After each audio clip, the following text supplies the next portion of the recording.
Let's break down two of the most beautiful Psalms in the Bible. We're going to look at Psalm 57 and Psalm 58. So let's go ahead and dive right into this, Psalm 57.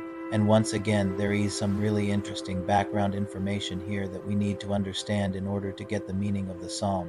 This psalm is actually an example of something called a psalm of confidence. If it has, I would love to hear about your time in the comments below. Also, if you're new here, make sure to subscribe and join us every single day for Bible study.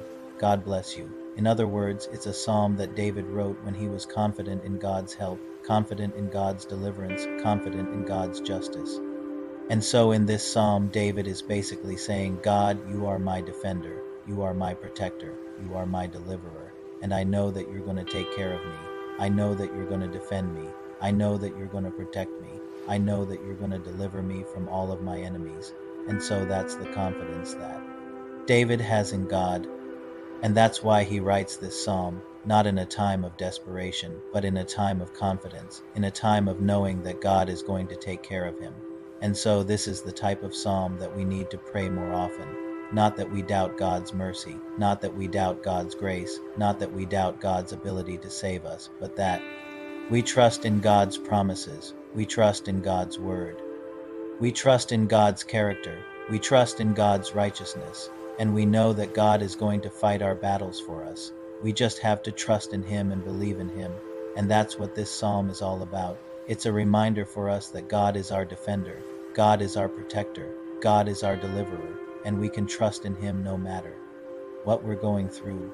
We can always trust in God. We can always believe in God's promises, and God will never ever fail us. This psalm is actually one of David's psalms, and so we have to understand the background of this psalm in order to get what it really means. He will never ever forsake us, and these psalms are a great reminder of that. When we're going through tough times, when we're feeling helpless, when we feel like we don't have anyone else to turn to, we can always turn to God. We can always cry out to God. He will never ever leave us. When we look at the title of this psalm, it says that it's for the leader. It's a mask for the leader to be sung when he goes to the sanctuary of God. The sanctuary of God was a place where people would flee when they were in trouble. It was a place where they could find refuge. And so when David wrote this psalm, he was in one of those situations. He was in desperate need of help from God. He was in desperate need of finding some refuge from his enemies. In fact, he even alludes to that in verse 1 when he says, "Be merciful to me, O God, be merciful to me, for my soul trusts in you." Notice the word trusts. That is a really important word here because it lets us know that David knew God was going to take care of him. He knew God was going to protect him, and so David was putting all of his trust, all of his faith in God. And then he says, "And do not forget my soul among the living." He didn't want to be forgotten. He didn't want to be left behind. He wanted to be remembered, and he knew that God would remember him. And so David was asking God to be merciful to him, to have mercy on him, to be gracious to him. And he was saying, "Don't forget me, God.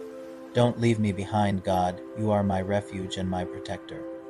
That's what this psalm is all about. It's a cry for help. It's a cry for mercy. It's a cry for God's protection. It's a cry for God's remembrance. And so we can all relate to this psalm because we have all been in situations where we have needed God's mercy. We've all been in situations where we've needed God's protection.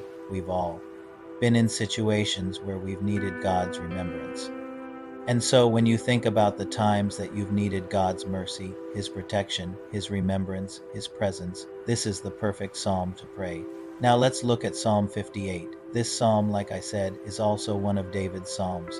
So these are two amazing psalms that we need to remember. Well, I hope this video has been helpful to you.